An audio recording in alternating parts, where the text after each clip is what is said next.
This is Sultan's Dream by Rokeya Sakhawat Hossain. She's also known as Begum Rokeya. She was a Bengali writer famous for her social work for gender equality in what is now Bangladesh. She wrote in many genres and modes, including short stories, poems, essays, novels, and satirical work. Born into a wealthy and influential family, Hossain had relatives who were government ministers and a sister who was a popular poet.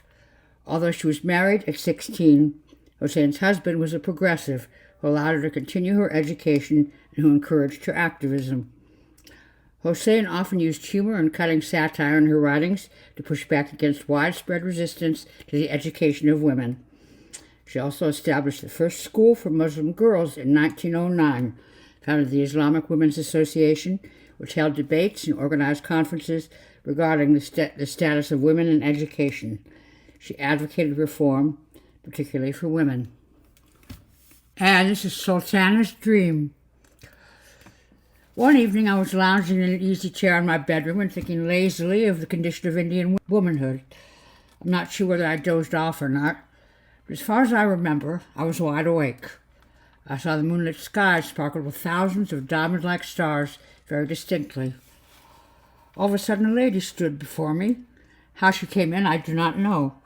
I took her for my friend, Sister Sarah. "Good morning," said Sister Sarah. I smiled inwardly as I knew it was not morning but starry night. However, I replied to her saying, "How do you do?" "I'm all right, thank you.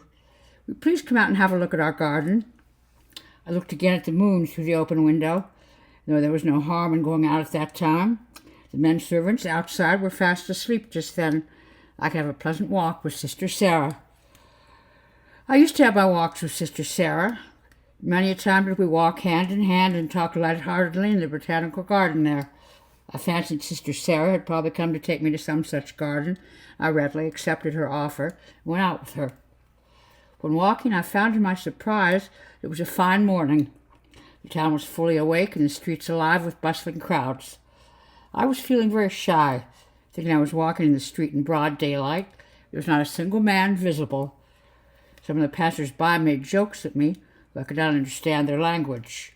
Yet I felt sure they were joking. I asked my friend, "What do they say?" "The women say that you look very mannish." "Mannish?" said I. "What do they mean by that?" "They mean that you are shy and timid like men." "Shy and timid like men?" It was really a joke. I became very nervous when I found that my companion was not Sister Sarah, but a stranger. What a fool I'd been to mistake this lady for my dear old friend, Sister Sarah. She felt my fingers tremble in her hand as we were walking hand in hand. "What is the matter, dear?" she said. "I feel somewhat awkward," I said in a rather apologizing tone. "As being a Puerto woman, I'm not accustomed to walking about unveiled. You need not be afraid of coming across a man here. This is Ladyland, free from sin and harm. Virtue herself reigns here." By and by I was enjoying the scenery. Really, it was very grand. I mistook a patch of green grass for a velvet cushion. Feeling as if I were walking on a soft carpet, I looked down, found the path covered with moss and flowers. "How nice it is," said I. "Do you like it?" asked Sister Sarah. I continued calling her Sister Sarah. She kept calling me by my name. "Yes, very much. I do not like to travel. I do not like to tread on the tender and sweet flowers." "Never mind, dear Sultana. Your treading will not harm them. They are street flowers." "The whole place looks like a garden," said I admiringly. "You've arranged every plant so skillfully. Your Calcutta could become a nicer garden than this if only your countrymen wanted to make it so. They would think it useless to give so much attention to horticulture, while they have so many other things to do."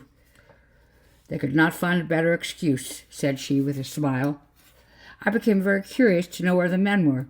I met more than 100 women while walking there, but not a single man. "Where are the men?" I asked her. "In their proper place, where they ought to be." "Pray let me know what you mean by their proper place." "Oh, I see my mistake. You cannot know our customs, as you were never here before. We shut our men indoors." "Just as we are kept in the zenana?" "Exactly so." "How funny." I burst into a laugh. Sister Sarah laughed too. But, dear Sultana, how unfair it is to shut in the harmless women and let loose the men. Why? It is not safe for us to come out of the zenana as we are naturally weak. Yes, it is not safe as long as there are men about the streets, nor is it so when a wild animal enters a marketplace. Of course not. Suppose some lunatics escape from the asylum and begin to do all sorts of mischief to men, horses, and other creatures. In that case, what will your countrymen do? They will try to capture them and put them back into their asylum. Thank you. And you do not think it wise to keep some people inside an asylum and let loose the insane? Of course not, said I, laughing lightly. As a matter of fact, in your country this very thing is done. Men who do, or at least are capable of doing, no end of mischief are let loose, and innocent women shut up in the zenana. How can you trust those untrained men out of doors? We have no hand or voice in the management of our social affairs. In India, man is lord and master. He has taken to himself all power and privileges and shut up the women in the zenana. Why do you allow yourself to be shut up? Because it cannot be helped, as they are stronger than women. A lion is stronger than a man, but does not enable him to dominate the human race. You've neglected the duty you owe to yourselves. You've lost your natural rights by shutting your eyes to your own interests. But, my dear Sister Sarah, if we do everything by ourselves, what will the men do then? They should not do anything, excuse me. They are fit for nothing. Only catch them and put them into the zenana. But would it be very easy to catch and put them inside the four walls? Said I. And even if this were done, would all their business, political and commercial, also go with them into the zenana? Sister Sarah made no reply. She only smiled sweetly. Perhaps she thought it useless to argue with one who was no better than a frog in a well. By this time we reached Sister Sarah's house. It was situated in a beautiful heart-shaped garden. It was a bungalow with corrugated iron roof. It was cooler and nicer than any of our rich buildings. I cannot describe how neat and how nicely furnished and how tastefully decorated it was. We sat side by side. She brought out of the parlor a piece of embroidery work, began putting on a fresh design. Do you know knitting and needlework? Yes, we have nothing else to do in our zenana. But we do not trust our zenana members with embroidery, she said, laughing, as a man has not patience enough to pass thread through a needle hole even. Have you done all this work for yourselves? I asked her, pointing to the various pieces of embroidered teapoy cloths. Yes. How can you find time to do all this? You have to do the office work as well, have you not? Yes. I do not stick to the laboratory all day long. I finish my work in 2 hours. In 2 hours? How do you manage? In our land, the officers, magistrates, for instance, work 7 hours daily. I've seen some of them doing their work. Do you think they work all the 7 hours? Certainly they do. No, dear Sultana, they do not. They dawdle away their time in smoking. Some smoke 2 or 3 cheroots during the office time. They talk much about their work, but do little. Suppose 1 cheroot takes half an hour to burn off, and a man smokes 12 cheroots daily. Then you see he wastes 6 hours every day in sheer smoking. We talked on various subjects. I learned that they were not subject to any kind of epidemic disease, nor did they suffer from mosquito bites as we do. I was very much astonished to hear that in Ladyland no one died in youth except by rare accident. Would you care to see our kitchen? She asked me. With pleasure, said I. We went to see it. Of course, the men had been asked to clear off when I was going there. The kitchen was situated in a beautiful vegetable garden. Every creeper, every tomato plant was itself an ornament. I found no smoke nor any chimney either in the kitchen. It was clean and bright. The windows were decorated with flowers, gardens. There was no sign of coal or fire. How do you cook? I asked. With solar heat, she said, at the same time showing me the pipe through which passed the concentrated sunlight and heat. And she cooked something then and there to show me the process. How do you manage to gather and store up the sun heat? I asked her in amazement. Let me tell you a little of our past history then. 30 years ago, When our present queen was 13 years old, she inherited the throne. She was queen in name only. The prime minister really ruled the country. Our good queen liked science very much. She circulated an order that all women in her country should be educated. Accordingly, a number of girls' schools were founded and supported by the government. Education was spread far and wide among women, and early marriage also was stopped. No woman was to be allowed to marry before she was 21. I must tell you that before this change, we had kept in strict purdah. How the tables are turned, I interposed with a laugh.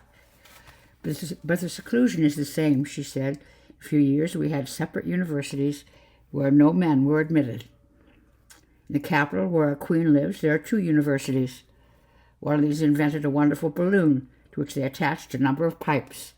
By means of this captive balloon, which they managed to keep afloat above the cloudland, they could draw as much water from the atmosphere as they pleased. As the water was incessantly being drawn by the university people, no cloud gathered, and the ingenious lady principal stopped rain and storms thereby. Really? Now I understand why there is no mud here, said I.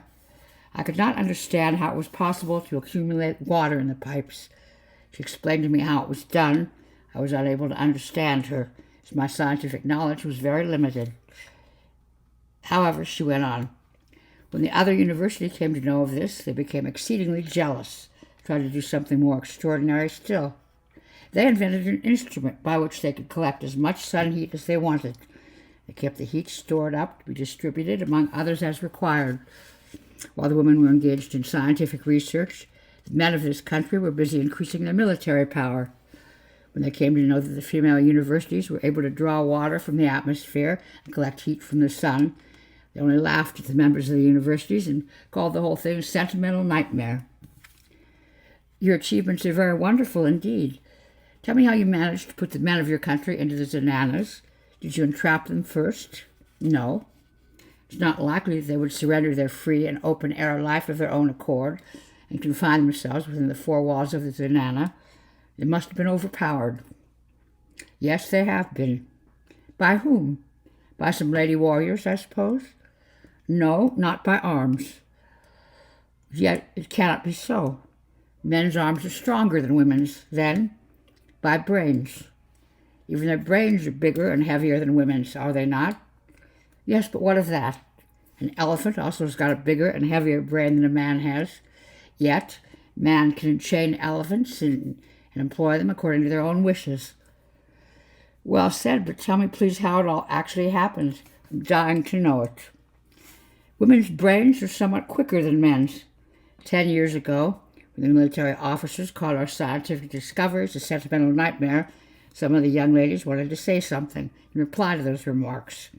But both the lady principals restrained them, so they should reply not by word, but by deed, if they ever got the opportunity. And they had not long to wait for that opportunity. How marvelous! I heartily clapped my hands. And now the proud gentlemen are dreaming sentimental dreams themselves. Soon afterwards, certain persons came from a neighboring country and took shelter in ours. They were in trouble, having committed some political offense. The king, who cared more for power than for good government, asked our kind-hearted queen to hand them over to his officers. She refused, as was against her principle to turn out refugees. For this refusal, the king declared war against our country. Our military officers sprang to their feet at once and marched out to meet the enemy. The enemy, however, was too strong for them. Our soldiers fought bravely, no doubt, but in spite of all their bravery, the foreign army advanced step by step to invade our country. Nearly all the men had gone out to fight. Even a boy of 16 was not left home. Most of our warriors were killed, the rest driven back. The enemy came within 25 miles of the capital. A meeting of a number of wise ladies was held at the Queen's palace to advise as to what should be done to save the land. Some proposed to fight like soldiers. Others objected and said that women were not trained to fight with swords and guns, nor were they accustomed to fighting with any weapons. A third party regretfully remarked that they were hopelessly weak of body. You cannot save your country for lack of physical strength, said the Queen. Try to do so by brain power. There was a dead silence for a few minutes. Her Royal Highness said again, I must commit suicide if the land and my honor are lost. Then the lady principal of the second university, which had collected sun heat, who had been silently thinking during the consultation, remarked that they were all but lost. There was little hope left for them. There was, however, one plan which she would like to try. This would be her first and last effort. If she failed in this, there would be nothing left but to commit suicide. All present solemnly vowed that they would never allow themselves to be enslaved, no matter what happened. The queen thanked them heartily and asked the lady principal to try her plan. The lady principal rose again and said, "Before we go out, the men must enter the zenanas. I make this prayer for the sake of Purta." "Yes, of course," replied the Royal Highness. On the following day, the queen called upon all men to retire into zenanas for the sake of honor and liberty. Wounded and tired as they were, they took the order rather for a boon. They bowed low and entered the zenana without uttering a single word of protest. They were sure there was no hope for this country at all. Then the lady principal, with her 2,000 students, marched to the battlefield, and arriving there, directed all the rays of the concentrated sunlight and heat towards the enemy. The heat and light were too much for them to bear. They all ran away panic-stricken, not knowing in their bewilderment how to counteract the scorching heat. When they fled away, leaving their guns and other ammunition of war, they were burnt down by means of the same sun heat. Since then, no one has tried to invade our country anymore. And since then, your countrymen never tried to come out of the zenana? Yes, they wanted to be free. Some of the police commissioners and district magistrates sent word to the queen to the effect that the military officers certainly deserved to be imprisoned for their failure. They never neglected their duty, and therefore they should not be punished. They prayed to be restored to their respective offices. Her Royal Highness sent them a circular letter intimating to them that if their service should ever be needed, they'd be sent for. In the meanwhile, they should remain where they were. Now that they were accustomed to the Purta system, they ceased to grumble at their seclusion. We call the system Mardana instead of Zenana. But how do you manage, I asked Sister Sarah, to do without the police or magistrates in case of theft or murder?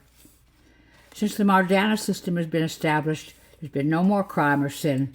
Therefore, we do not require a policeman to find out a culprit, nor do we want a magistrate to try a criminal case. That is very good indeed, I suppose. If there were any dishonest person, you could very, very easily chastise her. As you gain a decisive victory without shedding a single drop of blood, you drive off crime and criminals too, without much difficulty. Now, dear Sultana, will you sit here and come to my parlor? She asked me. Your kitchen is not inferior to a queen's boudoir, I replied with a pleasant smile. We must leave it now. If the gentlemen may be cursing me for keeping them away from their duties in the kitchen so long. We both laughed heartily. How my friends at home will be amused and amazed when I go back and tell them that in the far-off ladyland, ladies rule over the country and control all social matters, while gentlemen are kept in the Mardanas to mind babes, to cook, do all sorts of domestic work. The cooking is so easy a thing, it's simply a pleasure to cook. Yes, tell them all about that you see here. Please let me know how you carry on land cultivation, how you plow the land and do other hard manual work.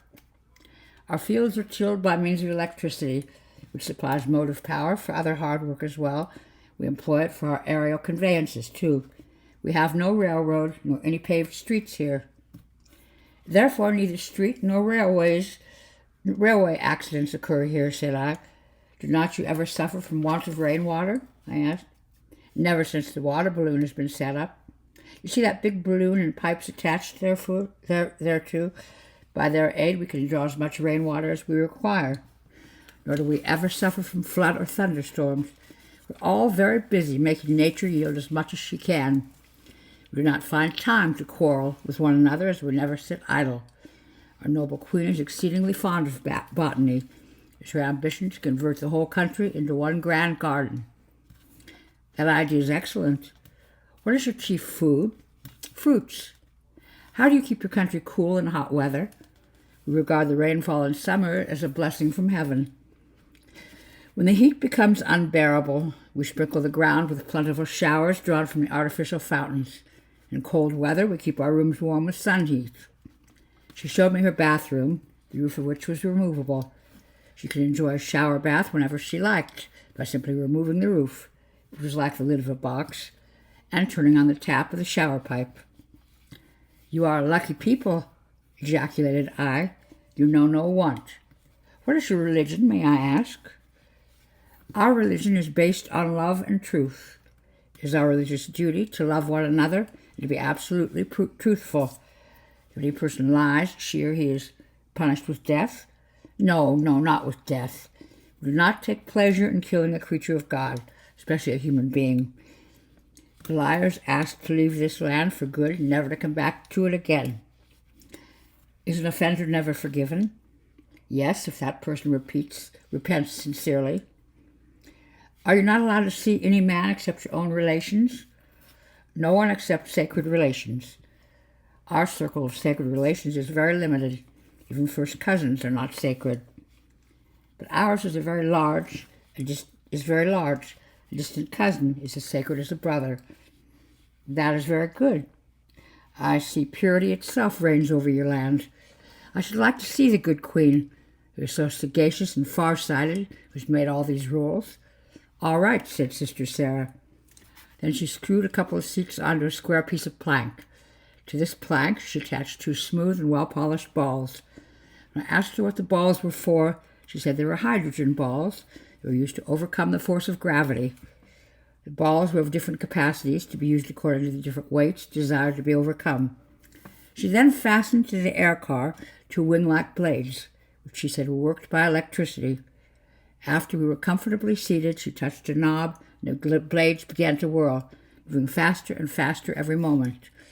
At first we were raised to the height of about 6 or 7 feet, and off we flew. Before I could realize that we had commenced moving, we reached the garden of the Queen.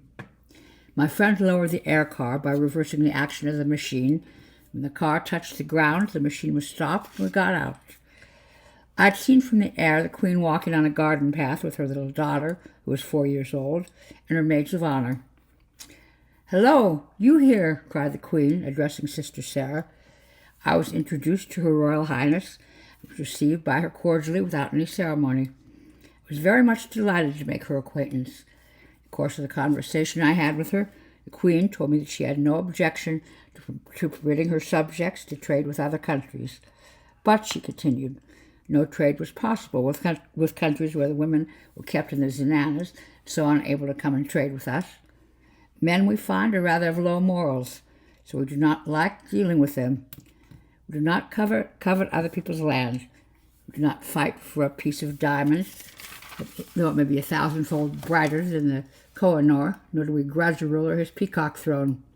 We dive deep into the ocean of knowledge, try to find out the precious gems which nature has kept in store for us. We enjoy nature's gifts as much as we can.